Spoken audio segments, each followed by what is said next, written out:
Hey, now we're live.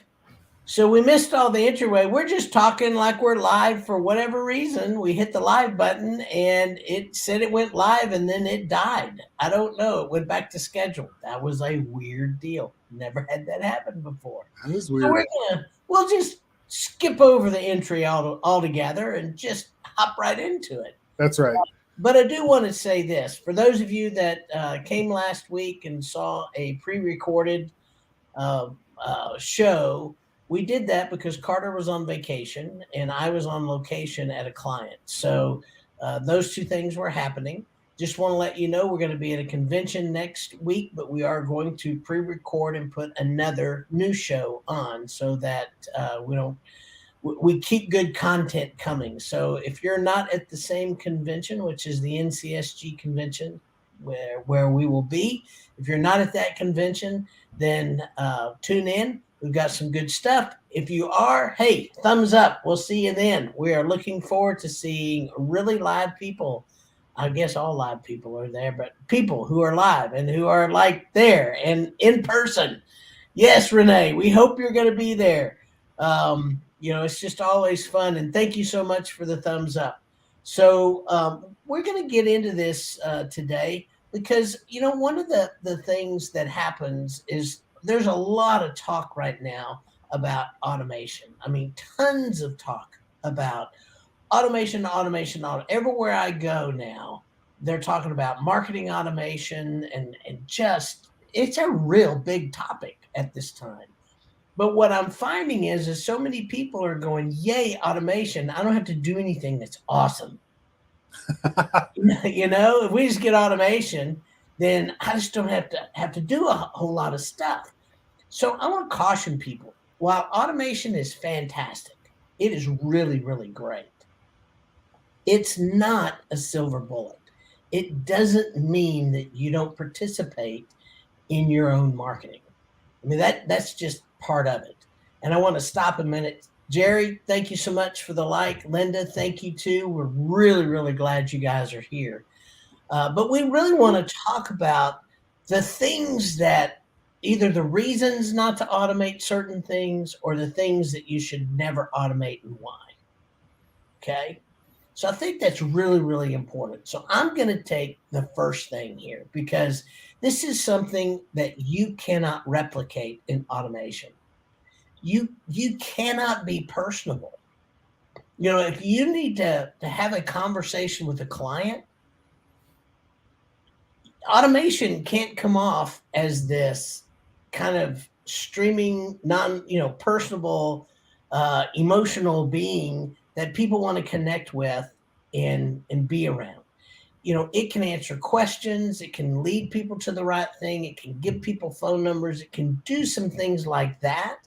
But not having somebody behind that automation that actually is able to jump in when needed, it's not just leave it. Do you want to add anything to that? Well, I think that's the current state of automation, right? I mean, I've seen some pretty impressive demos of artificial intelligence answering phones and being personable and things like that are pretty cool, but they're not ready for prime time, and they're certainly not ready for home services businesses, to turn that over and have an AI answer your phone. I imagine that in the next decade that we may be revising this Yeah. advice a little bit, but for now, yeah, your first line, your first true contact with somebody human at your business is not something that you should try to automate away. And the way that people would automate that these days is the endless phone tree kind of thing where, thank you for calling XYZ business. If you know the number, if press 1 for this, press 2, press 18, press 42, I mean, it's like on and on and on the options and things to try to steer people into recordings. And that's the kind of automation that I think I'm talking about here. And I think you have in mind as well, right? So, Yeah. being a real human being that answers the phone, who is happy to take the call and full of good information to make that person feel connected to the business and good about, feeling that they can trust this company to do the work. Yes. And, I'm reading a book by Peter Thiel called 0 to 1. And one of the stories he tells in the book is we get all excited as marketers and business owners and even engineers when Google, comes out and they've got this big AI platform that's been able to identify a cat 74% of the time. Oh, it's a cat. And wow, what this is fantastic what this computer can do, until you kind of stop and back up a little bit and realize your average 4-year-old can do it in about half a second. 100% of the time. 100% of the time. Yeah. That's right.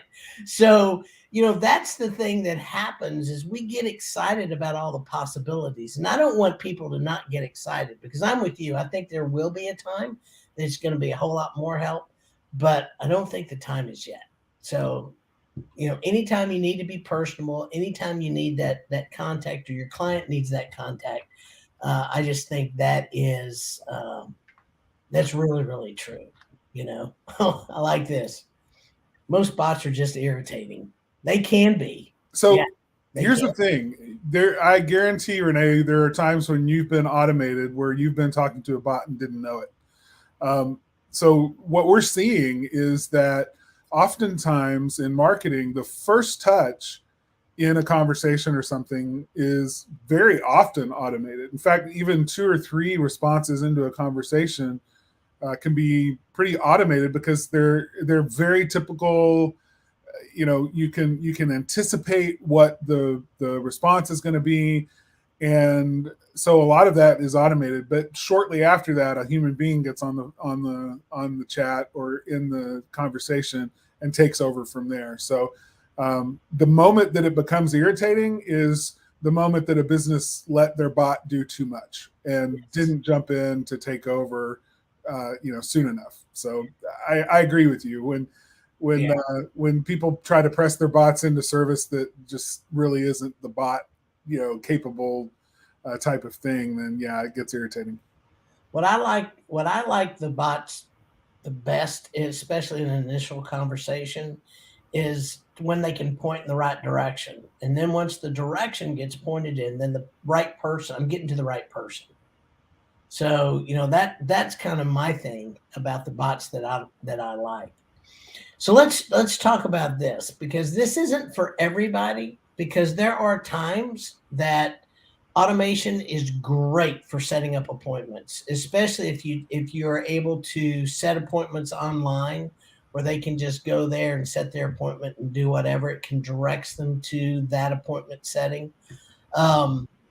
It's very, very difficult for home service companies in a lot of ways to do this, because they have routing issues that has to be dealt with. Yeah. Dispatch. So, yeah.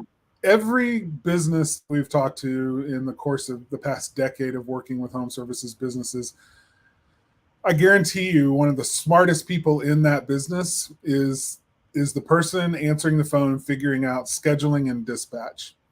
They juggle more logistics in their head than anyone else. And it's truly amazing to watch the good ones do it and work. And I've been privileged to know a few and try to pick their brains to see, like, how do you do this? And is this something that we could create software to handle and, make your life easier by maybe automating this? And the answer, so far for me, is there's just no way we could touch that. It's one thing to have, like, if you're a brick and mortar, a dentist or a spa or something, a salon, and you have 8 appointments a day for every employee that you book, and those appointments run like clockwork, 45 minutes with a 15-minute break before the next one, and you've got those slots ironed out, then you can automate that. But home service businesses don't have those kinds of appointment slots. And when you're running all over town, instead of having people come to you, you don't control your time the same way. So the logistics of that are just impossible to automate. Yeah, it really is. I will say, and just before we move off of this, something that does work if you're a company with enough staff to be able to do this, is take 2 or 3 appointments every day, set aside at the regular time, usually at the very, very beginning of the day, and then maybe, a middle of the day and an end of the day or something. Times that you have a little more control over with regard to, there's a lunch break and stuff that you can kind of fudge a little bit in order to get, to hurry up and get to an appointment or whatever. Set aside those appointment times and then offer those online for people to be able to book themselves, but no other appointments, right? So in other words, the easy appointments to book, allow people to do those themselves, and then the rest of them answer the phone and fit them into the schedule that you need. That can work, but it just kind of depends on your business and where you're at with the number of people and how you do your routing and your dispatching. So. Yeah, and if somebody, uses that system and it ends up being something that won't work, you can always call the client and reroute them, reschedule them. Yeah, you don't want to do a lot of that because that you'll start seeing people in their reviews going, yeah, you schedule with them, but it doesn't mean anything. They're going to call you and reschedule you 3 times. Yeah, no, that's it. And that it's always the way, those doggone customers that we love and hate at the same time. We love all of ours. I'm just saying, all of ours. Yeah, we do. We don't have to schedule them though, so that's the thing. So here's the other thing: financing options. So I'm going to say this because I think this is really, really important for people to know how important having financing options are. I just went through this with my family. My mother-in-law is redoing her home and has been redoing her home in stages and sections and whatever ever since my wife and I have gotten married, which will be 20 years next year. So she's been working on this house for an awful long time. And if it wasn't for financing options, she would not have been able to get her masonry chimney worked on, firebox worked on, and fixed. It was very expensive to her. And the only way that she was able to do it was through financing. But the company that she did it through has financing options on their homepage, all through their website. They talked about it when they came out and saw. I mean, these are all things that you need to have. But here's the deal. So many people just leave it to the financing page on the website. They just send people there and they leave them there. Well, if that's all you're going to do, that's fine, but you have to realize that's kind of an automation. You're just sending them to a place where they can click and do whatever. But to have someone that sits down with somebody and actually walks them through and says, here's your options, and you're going to go in, you're going to do this, you're going to be the one that fill all the paperwork out, but let me explain it to you. That was very important for her. And so I think, doing that, because finances are so personal, that's just not something that you need to just leave to some kind of automation and just send somebody there. Or at least not the only option is to go through a 12-page web form and do the whole thing online without even talking to a real human being. And there's no phone number and there's no email, there's no support chat, there's nothing to kind of help with questions to guide somebody through that. That's one of those nerve-wracking moments that you'll see a lot of drop off, and a lot of people abandon the process of getting financing through your financing partner if your financing partner has tried to automate the whole process. We all know people that want to talk to a real human being about money stuff. Yeah. That's just part of it. So don't automate that part. Payment plans. Now, most the financing is included in payment plans. That's one way to do it. But there are other companies that offer different types of payment plans. Some of them hold the note themselves and have people pay out over the next year if they can. And the difference really is, if you have a financing option, your customer is dealing directly with the finance company. If you're holding the note, they're dealing directly with you. So that's really the difference. So, if they go with a financing company, normally after that loan gets done, they pay you X amount on the total and y'all are done. So, but again, this deals with money again. So, not something that is easily automated. And I would tell you just not to do it. And I would also, here's another thing I will say, if you're dealing with finance companies, make sure you go through their own process to make sure that you understand how it goes. Anybody should let you do that so that you have the ability to help those clients through that process. That's good advice.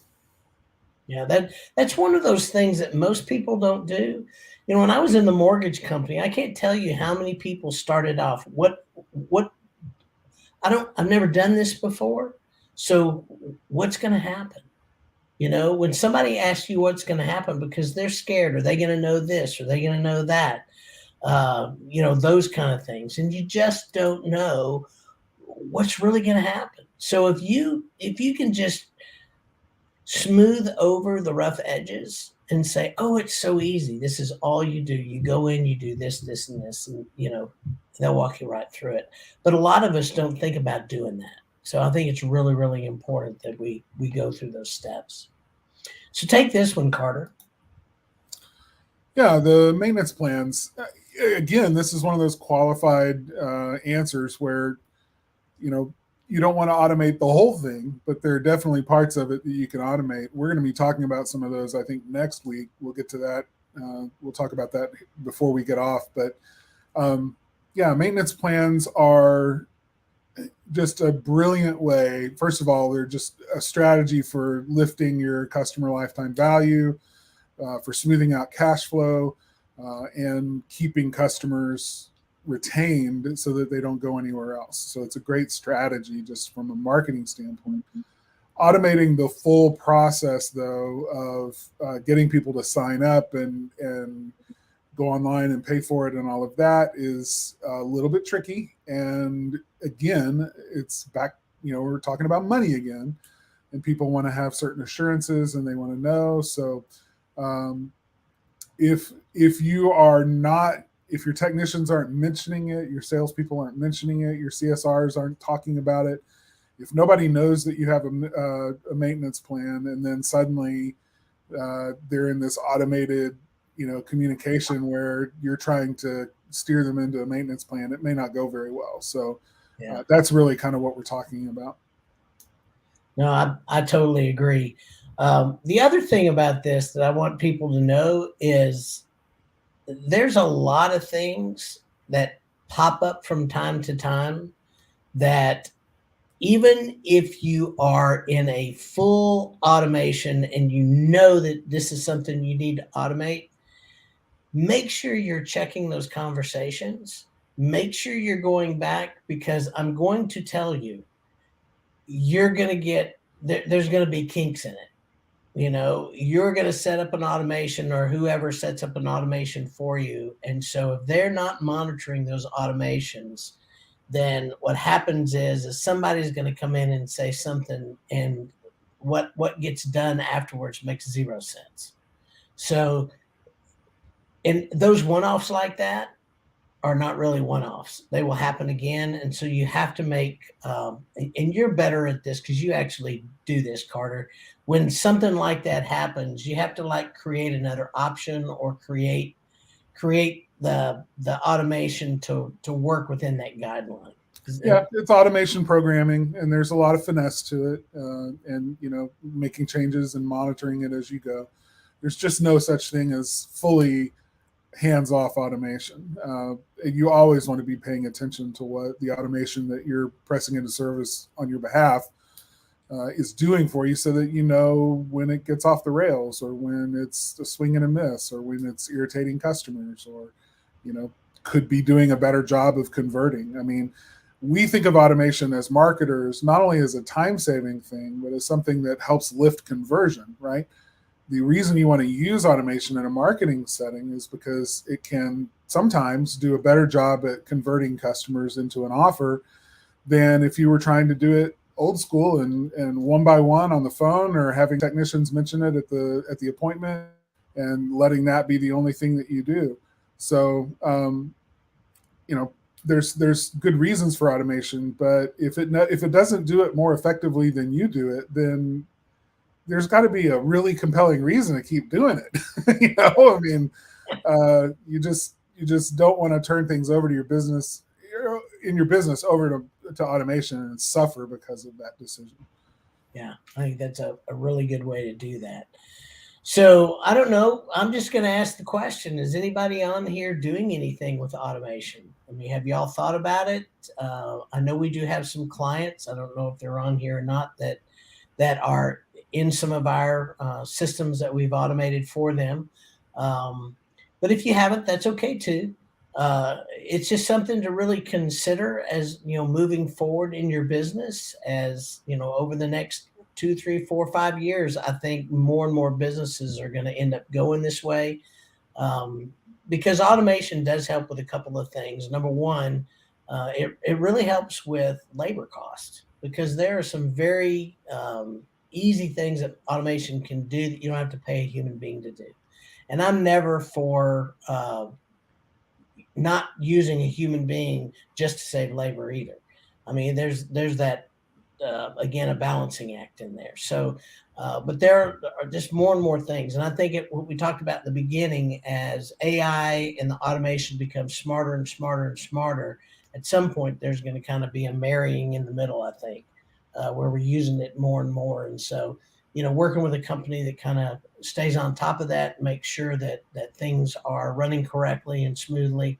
That's really important too. So. So with that, that is it for Well, today. hold on. Oh no, it's not it. I Okay. thought of one more that I think Oh. is worth talking about as a specific example.